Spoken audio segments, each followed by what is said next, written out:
بسم الله الرحمن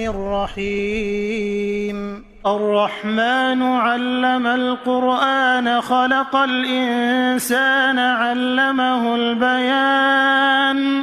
الشمس والقمر بحسبان والنجم والشجر يسجدان والسماء رفعها ووضع الميزان ألا تطغوا في الميزان وأقيموا الوزن بالقسط ولا تخسروا الميزان والأرض وضعها للأنام فيها فاكهة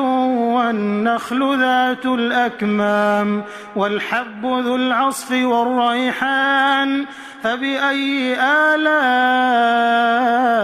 ربكما تكذبان خلق الإنسان من صلصال